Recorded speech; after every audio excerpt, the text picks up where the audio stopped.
the telephone. Fix up your home sweet home by calling 888-MONEY-PIT. The Money Pit is presented by Quicken Loans, Home Advisor, ADT, and Pavestone. Now, here are Tom and Leslie. Coast to coast and floorboards to shingles, this is the Money Pit Home Improvement Show. I'm Tom Kreitler. And I'm Leslie Segretti. All right, last week you were able to declare independence from home improvement, right? Because it was Independence Day. But now it's time to get back to work. Fortunately, we're ready to work too, and we're here to help you with your projects. Whether it's a decor project, a repair, a remodel, we're here to talk about the best ways to get those projects done, solve those problems, and get you moving with those jobs around your house. But you got to help yourself first by picking up the phone and calling us at 888-MONEY-PIT or posting your question to the community page at moneypit.com.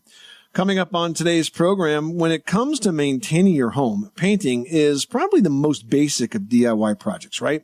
But True. It occurs to me it's also a project that can go horribly wrong quickly if you don't do just 3 things before you start. We'll share those steps just ahead. And unless your home is equipped with hurricane shutters, an approaching storm means you better get busy putting up plywood. We're going to share some simple tips to help make sure you're ready well ahead of those high winds. Plus, we're not the only ones who are enjoying spending time outside in warmer weather. For our family pets, the backyard is a place to relax and burn off some energy and play with friends, human and furry. We're going to share 4 tips to help improve your outdoor space to keep pets safe and their humans happy. But most importantly, we're here to help you with your decor and home improvement projects and all of the other things you are working on. Just because you took a weekend off doesn't mean you can take this one off again, guys. So let us give you a hand. We're here for you 24 hours a day. Call us right now at 1-888-MONEY-PIT, 888-666-3974. Let's get to it. Leslie, who's first? Michelle is on the line from Los Angeles, California with a cleaning question. How on earth did you spill some glue on your floor? Tell us about it. Well, this is an interesting story. My fiance and I just bought a condo, and it needed some renovations. We weren't planning on buying a fixer-upper. It's just how it worked out. And one of the things was the floors. He decided that he would install them himself. He'd done it once before. And so these floors required a glue, which a lot of folks, like, we know a lot of people, and people were like, glue? I never heard of glue, but that's what the lady that we bought the floors from said. So we got this really intense glue. And he kind of slammed through these floors pretty quickly, and now I have this glue, like in fingerprints and bulges, on top of the floors. Ugh. It's really terrible. And I'm just wondering, we've tried, the turpentine works, but it takes the finish off. That's what you're supposed to use to get it off your tools and off your hands and stuff. But it takes the finish off the floor. We've tried these 5505 whites that are like $20. That didn't work. Those are the recommended product, the anti-product to the glue. We've tried something called Goof Off or Goo Off or something like that. I don't know if you have a trick, but this glue is really intense. I think what you're going to have to do is try to get it off as best as you can, but you just buy into the fact that you're going to probably want to refinish these. And it's not that big of a deal, by the way. What you could do is get everything off, and then what I would do is I would sand the whole surface, and you could rent a floor buffer with a sanding screen. And it's not like a caustic rough belt sander. Sure, but I don't think with the sanding screen. No, you put a sanding screen on it, and it abrades just sort of the upper surface of the floor. Okay. And then once you get that all abraded, and even if you have to sand down deeper in the areas that are really bad, it's okay because you get it all abraded and you get it all roughed up just a little bit with the floor buffer and the sanding screen. You clean it up really good so you have no dust. And then you get some urethane, clear urethane. You want to use semi-gloss, and you apply that with a lamb's wool applicator. Now, that kind of looks like a mop for a kitchen, except there's lamb's wool on the end of it, and you essentially pour a little urethane in a paint tray, and you mop it on very carefully and very smoothly, working, out of the room. And then, give it a day or two and it'll dry and you should be good to go. Now, the one other thing I would do is check with the manufacturer of the hardwood floor to see if there's a specific floor finish that they recommend for refinishing, because I'm not quite sure what they did initially. Thank you very much. You're very welcome, Michelle. Good luck with that project, and congratulations on your upcoming wedding. Hey, if you survive the home improvement, you'll survive the marriage, okay? We've been living together 5 years, so this kind of thing is not new, honestly. That's nothing, huh? All right, Michelle. Thank you very much. Take care. Philip in Arizona, you've got the Money Pit. What are you working on? I'm looking to be building a house here in about a month. And I got a question. Congratulations. On, That's exciting. Thank you. On the house wraps. Okay. I know there's aluminum, and there is, my understanding, there's also copper out there. Are you talking about a house wrap, or are you talking about radiant barrier? Oh, yeah, it's more like a radiant barrier is what it is. So it goes up into the attic space? Yeah, it's my understanding that does it not go in the walls as well? Well, house wrap goes around the walls. But let me give you a tip, and now is exactly the right time for you to hear this because you're in the rare circumstance where you can take advantage of it. And that is if you want to do the single best thing you can for insulation in your house, I would highly recommend spray foam insulation, not fiberglass. Spray foam. Spray foam could be applied to the walls during the construction process. It goes on very thin and expands to fill the entire cavity. And it can also be applied to depending on the style of house, but if you have a traditional, like colonial, for example, you can go to the underside of the roof rafters, which is where you would not put the fiberglass, by the way. But it's a different type of assembly, so your attic will now be a conditioned space, which means it's going to be more comfortable year-round if you have to go up there for storage. And the fact that you have spray foam covering the entire exterior wall and the underside of the roof surface means that your home becomes very draft proof. You're not going to get warm drafts in Arizona. This is particularly important from pushing through those walls and pushing through that roof and driving up your cooling costs. So I think aside from, worrying about barriers, if you use spray foam insulation, you are going to be very happy with the result. And now is the time to do it. I would look at Icynene is the brand that I have in my house. I'm very happy with it. Icynene, Icynene spray foam. You can go to icynene.com, okay? Check it out. Will do. Good luck with that project. Thanks so much for calling us at 888-MONEY-PIT. It's great when we hear from somebody that's in the middle or getting ready to build a house and asking some good questions about the best insulation technology out there, and we get a chance to tell them about spray foam before they jump into fiberglass. If you've got an existing house, you pretty much have to stick with fiberglass unless you do a major reno like I did. But when you're building, it's absolutely the way to go. Now we've got Pat in Hawaii on the line with a roofing question, calling to make us jealous, I am sure. Welcome, Pat. So what we have is a house where the interior temperature is, during the day, is maybe 83 to 85. Okay. And so it has a roof that has the rolled asphalt, and we'd like to put on this application, and they're available like at places like Home Depot. There's 2 different price points. You can apply it 3 different ways and so forth, but people have told us that live in that same area as this house that they have reduced the heat in their house by 20+% by doing this reflective thing on the roof. And now our question is, how do we prep the roof? Do we sweep off any rocks with asphalt? What is the prep? It's pretty forgiving. You want to get rid of the loose stuff and, of course, any moss or anything like that that's growing on it.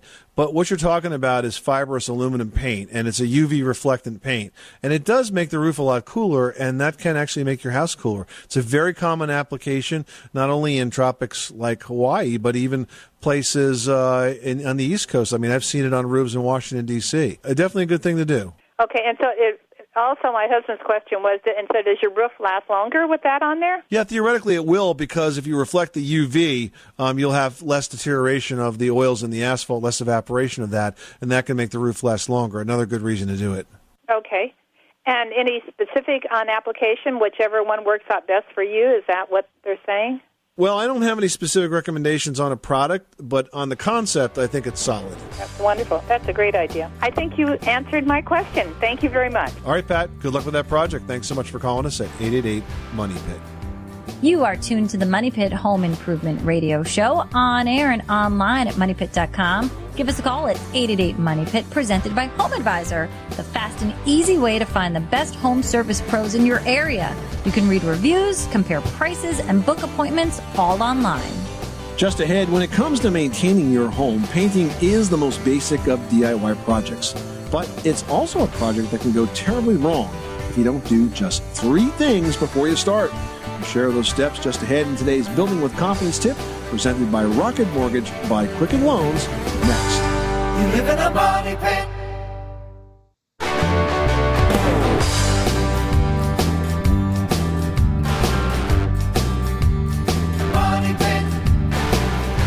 The Money Pit is presented by Home Advisor. Find trusted home improvement pros for any project at homeadvisor.com. Where home solutions live, this is the Money Pit Home Improvement Show. I'm Tom Kreitler. And I'm Leslie Segretti. Give us a call right now. We're here to help you with your home improvement projects and your decor dilemmas as well. The number is 1-888-MONEY-PIT. Rich in California needs some help in the yard. What's going on? I bought my house about 6 years ago, and I put sod in the front yard. I roll tiller it, and the Bermuda grass has taken over. How do you get rid of Bermuda grass without killing the sod or any other plants that you have? Well, there's a product by Bonide, Bonide, called Burnout Weed and Grass Killer. It comes in a ready-to-use spray applicator, and that's specifically designed to get rid of the Bermuda grass. Now, in some cases, when it's intermixed with the grass you want to keep, you can't split it out. So what you end up doing is waiting till the fall when it's cooler, and you spray the weed killer product, and then you wait for the weeds and the lawn in that area to die down, and then you seed right through that. So you don't have to take up the lawn. You can seed right through the dead lawn now, and then have it come back up in the spring next year. But that can only be done in the fall because it takes that long for the roots to grow deep enough so that when the summer rolls around, there's plenty of water available for that grass. So that's one approach. Burnout, and it's made by Bonide, and you can find it pretty much across the country in garden stores and home centers and such. Now, I do have one question. I bought some stuff that you have to mix it with so many gallons of water. If you don't mix it correctly, can you end up killing your sod if you don't mix enough water with it? In any event, with all of these products, they may be available as concentrate, and you do absolutely need to follow the label directions in terms of that that concentrate to water mixture. And if you make it too strong, it could have adverse effects. Is it going to have an adverse effect for you on that day? It may, or it may not, but it's real important that you follow the manufacturer's specifications on that. They put a lot of time and energy and expense and technology into making sure these mixes are designed to perform consistent with those instructions. And so you kind of ruin that chemical balance, if you don't mix it with the right amount of water. So I would definitely make sure you follow the letter of the instructions on that. Okay, yeah, I pretty much took it over my yard. All right. I used to have the green grass in the wintertime. I was the only one. Now it's not no more. And I spent a fortune, and it's the city side that has the Bermuda grass, and from the sidewalk to the street. And okay, I'll look into that. I thank you very much for taking my call. I appreciate it. Good luck with that project, and thanks so much for calling us at 888-MONEY-PIT. Well, when it comes to maintaining your home, painting or even staining wood surfaces is important to keep your siding and trim in good shape. But while painting is a task that's really among the most basic of DIY projects, it's also one where simple mistakes can lead to really big heartache. Yes, and the key comes down to preparation. Weathered surfaces need to be cleaned, and loose paint has to be removed before you even think about opening a can of paint. If not, the new paint simply won't stick, and your efforts will be wasted. Next, it's always smart to apply a coat of primer first. Guys, primer is formulated differently than paint. Paint's meant to be a finished coat. Primer is meant to be the first coat. It's got better adhesion, so it's going to stick to those old surfaces, and then it prevents that new paint from peeling right off. So you gotta prime. Don't skip that step. Yeah, and thirdly, for the best finished look, be sure to choose the right kind of paintbrush. There are differences. Natural bristle brushes are best for applying oil-based paints, but for latex, synthetic bristle brushes deliver the best results and help maintain the value of your home. And today's Building with Confidence tip has been brought to you by Rocket Mortgage by Quicken Loans. It's completely online, reduces annoying and time-consuming paperwork, and gives you a real, accurate, and personalized mortgage solution based on your unique financial situation. No hidden fees or hassles. Rocket Mortgage by Quicken Loans. Apply simply, understand fully, mortgage confidently. Jan, in Texas, you've got the Money Pit. How can we help you today? It's a very small bathroom, and they had built a tile shower in the middle of the room. And I want to know if you can change the places where the shower and the toilet, or if you can just reverse them and use the existing drains? No, you can't, because the shower drain is about half of the size of the toilet's drain waste vent pipe. Well, and it's a gray water line, too. Yeah, it's not, well, they're going to drain to the same place, but you'd have to reconfigure the plumbing. So it's not quite that easy, but not impossible. What is this bathroom built on? Is it over a crawl space or a basement by any chance, or is it over a slab? It's on a slab. Very expensive project. I would think of something, other way to redecorate that bathroom and make it pleasant for you, because switching those is a big job. You're going to have to tear up the floor to do the plumbing. Oh, wow. Okay, well, I guess we'll just leave it the way it is. You're looking better all the time, isn't it, Jan? Well, no, but I mean, it is what it is. Thanks so much for calling us at 888-MONEY-PIT, 888-666-3974. What were they thinking when they put the shower in the middle of the room? Views from every part of the bathroom? I'm not sure. That's not a walk-up shower. It's a walk-around shower.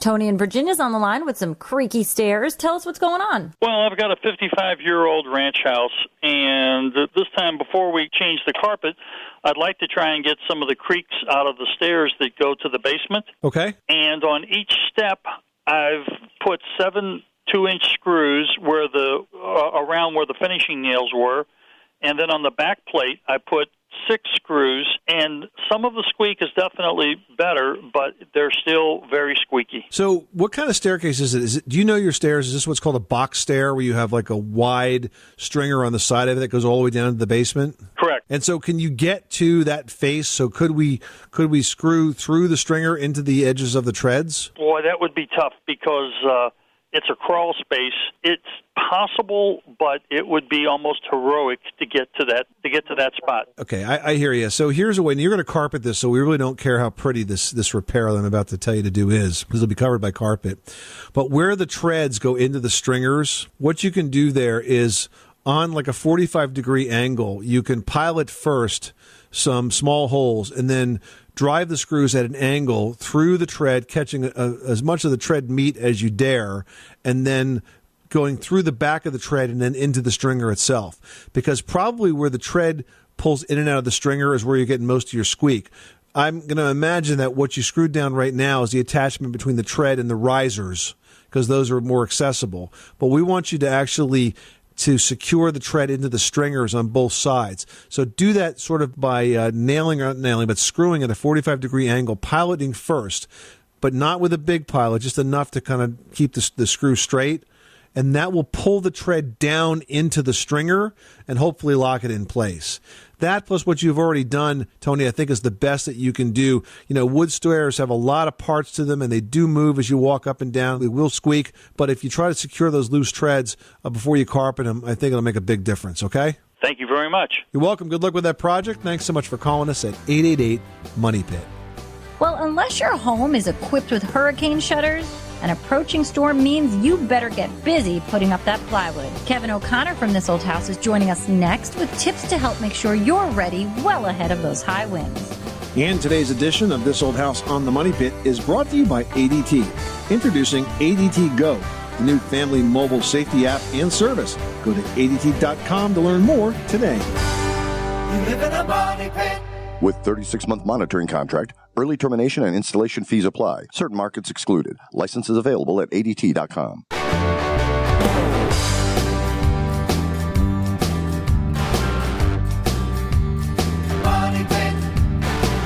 The Money Pit is presented by ADT. Introducing ADT Go, the new family mobile safety app and service. Get ADT Go with 24/7 emergency response and any ADT security system. Go to ADT.com to learn more today. With 36-month monitoring contract, early termination and installation fees apply. Certain markets excluded. Licenses available at ADT.com. Making good homes better. This is the Money Pit Home Improvement Show. I'm Tom Kreitler. And I'm Leslie Segretti. Standing by to help you with your home improvement projects. Help yourself first. Call us right now at 1-888-MONEY-PIT. Presented by Home Advisor, where it's easy to find top-rated local home improvement pros for any home project. Go to HomeAdvisor.com. Mark in Florida's on the line with a question about termite insurance. Tell us what's going on at your Money Pit. Was calling to get your opinion on a termite bond, and what kind of got me interested in this is I actually sat down and read the contract one day. Right. And if I recall, I think Tom was talking about his daughter in college or something. He sat down and read the contract for a lease or something. And I just that's right. I read that contract, and I'm like, hey, this thing probably could be a little bit better to protect me, because as I read it, I thought this is protecting them. I mean, there was point after point after point that I just thought was very disadvantageous to me. Yeah. And I just wanted to call in, and one of the things that comes to my mind is, I'd love to have the bond, but and I don't have a problem paying a fair amount of money for that, but after you read the contract, it's like, wait a second. It's kind of a service contract, and my parents have a house down in Florida, and the folks in this development that they live in are all from the New York, New Jersey, Pennsylvania area, where we have subterranean termites, right? They're very common here, but they're not common in Florida. But because they're common in New Jersey, they sell them termite contracts, and people think that they need them because they needed them back up north, right? So they clearly take advantage of people on that. And these contracts, these service contracts, they call them bonds, are only going to cover you if an infestation is discovered, while the contract is in place. And they're not inexpensive. I think the best way to protect yourself from a problem showing itself is to find a very good company that does very good termite inspections. I do think it's worth having an inspection done on an annual basis, because a good inspector can pick up signs that you may miss. And if you can catch these insects early enough, then you could take the appropriate steps. Now, in Florida, you have drywood termites, which are a little more difficult. But in this development I was telling you about, the houses are like 80% concrete block. So they're not even going to be able to eat the walls. The only wood in the place is the roof. And so that's why I thought they were really taking advantage of these seniors in this particular situation. So I think the best assurance that you're not going to have a termite problem in the long run is to get a good quality inspection. Sounds good. And have that done on an annual basis. Really enjoy the show and appreciate all the advice you give us. All right. Well, we're glad we're able to help you out. Thanks so much for calling us at 888-MONEY-PIT. Well, unless your home is equipped with hurricane shutters, an approaching storm means you had better get busy putting up some plywood. Well, that's right, and that does take some work. There are some ways to make the project go easier, though, and with us to talk about that is Kevin O'Connor, the host of TV's This Old House. Welcome, Kevin. Hi, guys. We have had an awful lot of storms this past year, and I think more and more folks are looking for a way to make this project a little less stressful. What do you think? Well, I think it is very important to actually keep this in mind, because the damage to your house can actually be significant, and one of the biggest problems is when the house has a penetration in it. If you lose a window or you lose a door, it's not just the glass or the door that's at risk. It's the entire house, because it can pressurize and it can literally blow the roof off the house and cause the whole house catastrophic damage. So you really do need to pay attention to this. So now's the right time to actually fit hurricane shutters before we have a hurricane or any other type of storm, right? You don't have the stress. There's no lines at the home centers buying plywood. It's a project that you could tackle at your own leisure and be ready for the next one. Do it now when it is sunny and dry so that you're prepared for the next storm. And start with a good thick piece of plywood. 5/8 of an inch thick is the way to go. And keep in mind that you're going to be reusing these, so put a little thought into it. Measure beyond the window about an inch on either side. Try to find out where the studs are, because that's what you're going to be screwing into.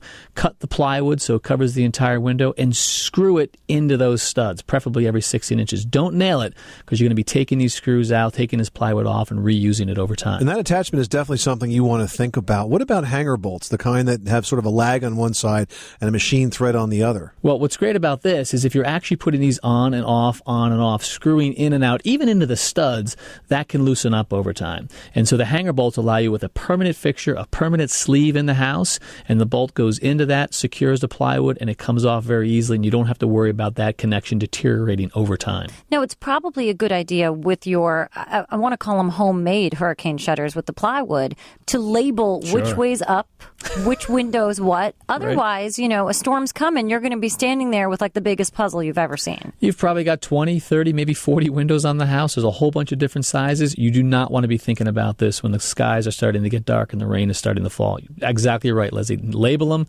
number them, you're good to go. Now, if you have a masonry house, there's another way that you can install these, and you're suggesting using barrel bolts for that. Yeah, you don't want to be drilling into the masonry, into the brick, and having to secure in and out of that all the time. So now you cut the plywood so that it's the size of the opening, so it fits within the opening. And in these barrel vaults, you can imagine them being a deadbolt on a door where you actually slide it into the hole, put those around the perimeter of the plywood, and then slide them into the masonry so it holds it nice and secure. Can I ask you guys this silly question? We were faced with Irene in the Northeast, and I can't tell you how many times I saw people taping up windows. Does that do anything? Well, it depends. I saw a lot of people taping it up with the blue masking tape. Right. I don't think it does so much. Clear packing tape, and I saw blue tape for painter's tape. And I was like, I don't think either are going to do anything. So I think here's what the homeowner is imagining, that they're going to have a tree limb, for example, come flying through the window and the glass is going to shatter.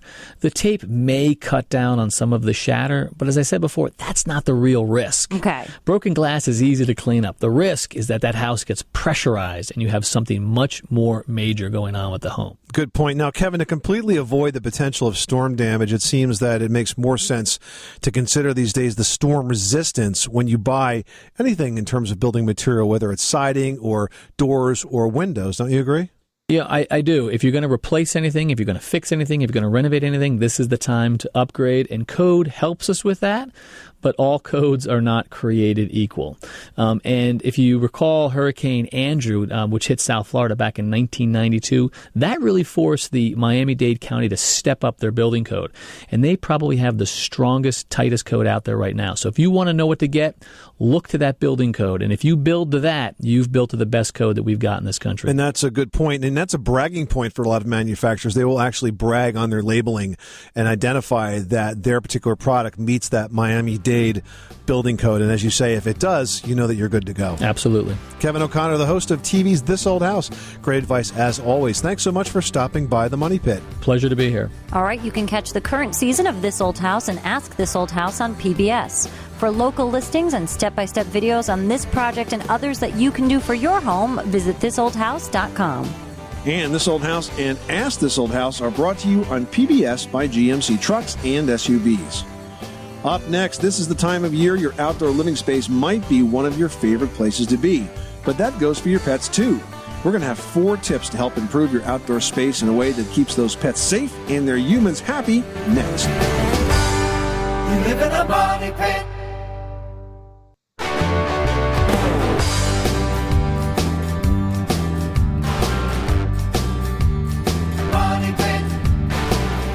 The Money Pit is presented by Home Advisor.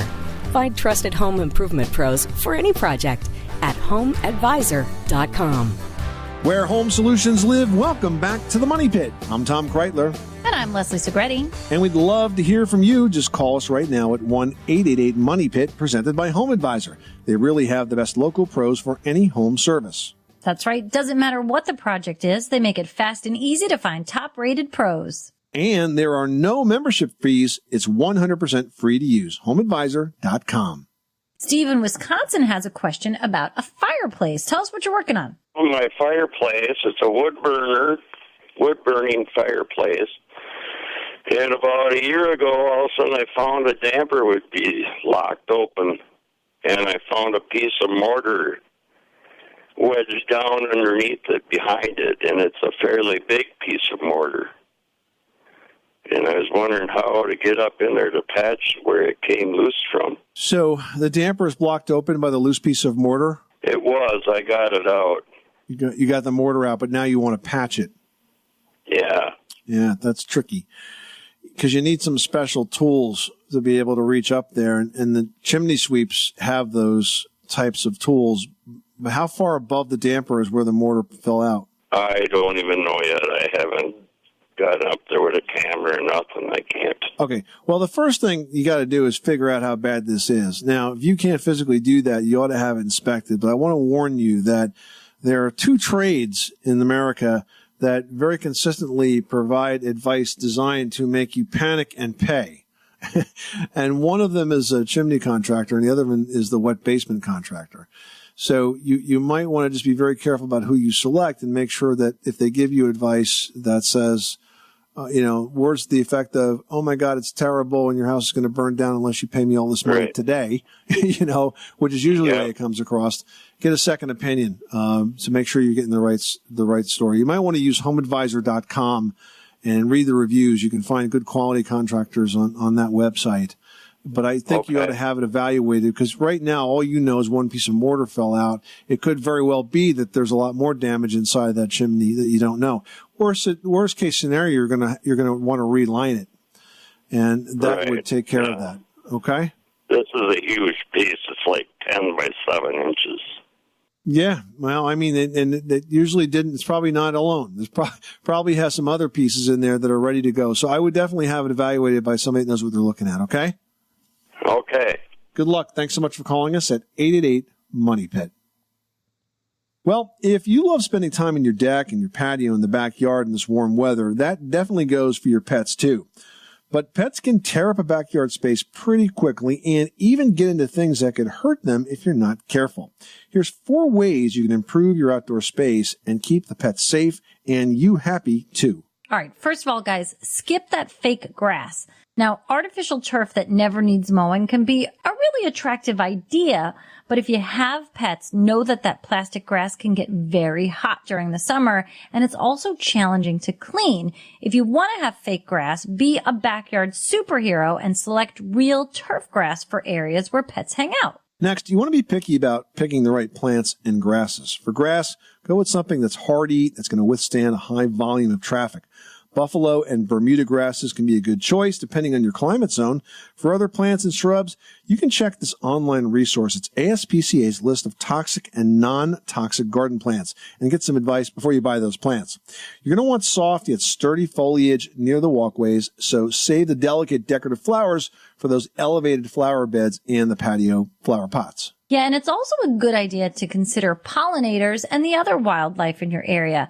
While you want to keep some of those pests out, you have to remember that nature starts in your backyard. Now, your family provides habitat and food for birds, butterflies, bees, and more, and each of these species help pollinate human food crops and flowering plants. So take them into consideration when you're selecting your living landscape. And if you want to go all out and make your yard a dream yard for your dog, some ideas might include adding a splash pool for your pup. That's kind of fun. Keep the dog cool. You could also create a sandbox just for the dog to unleash their love of digging, or maybe set up a little puppy pergola so you'll have some shade. Be creative.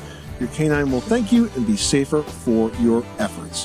Hey, we've got more tips on building safer spaces for pets indoors and out right now on MoneyPit.com. Well, keeping your home clean really does seem like a never-ending battle. And knowing what products to use and how to use them, well, that's a minefield. We're going to help you tackle some tough cleaning questions after this. You live in a money pit.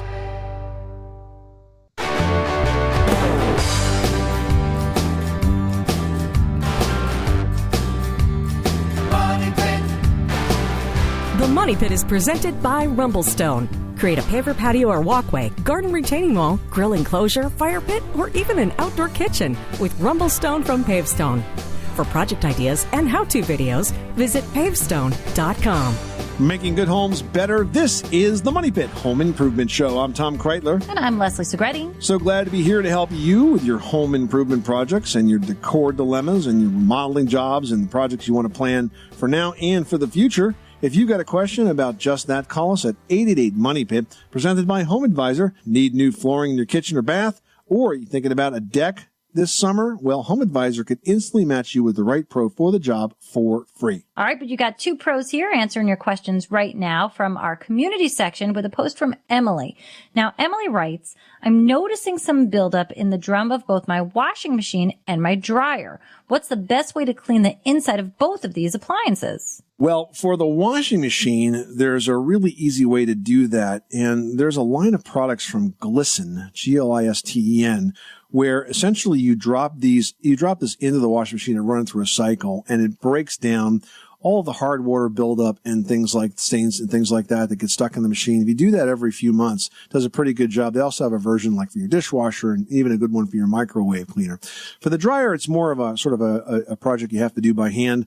You have to get in there and get those stains off of the dryer by hand. Now, if they're mineral deposit stains that are left behind, you could try using a little vinegar water combination that usually melts it right away. If it's that sort of crusty white stuff, that should take it right off. All right. Next up, we've got a post here from Steve who writes, we're thinking of installing a granite vanity in the master bath. Someone told me that oil and grease stains cannot be removed from granite. Is this true? And what's the best way to clean granite? Well, I think the misnomer about granite, Leslie, and you see this in the decor business. I mean, people think it's indestructible because it's been around for 1 billion years, right? Well, it may be, but that doesn't mean it's always going to look the way it did when you put it down. It needs a lot of maintenance. You've got to seal it professionally, probably at least once a year, and you've got to maintain it after that.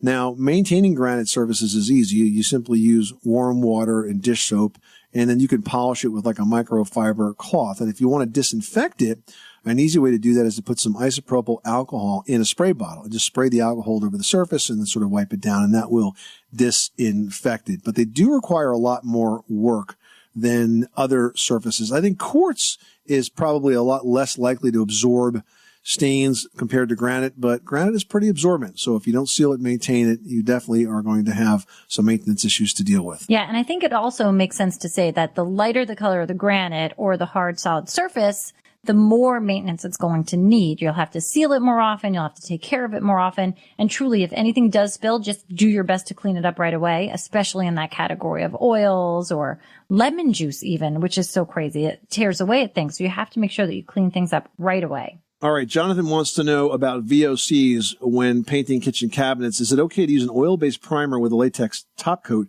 in order to cut down exposure to VOCs? My advice on cabinets is to use oil-based for both the primer and the top coat, and here's why. Because oil-based finishes are much more durable. I mean, latex is great for almost everything, but when it comes to durability, you can't beat an oil finish. And with a cabinet, they take a lot of abuse, so you definitely want to use an oil-based finish for that. But I mean, the good news is that a lot of the VOCs that you may have experienced growing up, they're just not in the finishes anymore. I mean, the environmental regulations have changed, and so I think you can get a really good job and a low exposure to VOCs by using oil-based primer and top coat with kitchen cabinets. And you'll be amazed at how beautifully it finishes. It just gives you like a different kind of sheen and a different kind of durability for those cabinets. You are listening to The Money Pit. Thank you so much for spending this time with us. We hope we've given you some tips and ideas for projects around your house. Remember, we are here for you as a resource anytime you need us. You can always head on over to moneypit.com, post your question to the community page, or call us 24/7 at 888-MONEYPIT. If we're not in the studio, we will get to you the next time we are. I'm Tom Kreitler. And I'm Leslie Segretti. Remember, you can do it yourself, but you don't have to do it alone.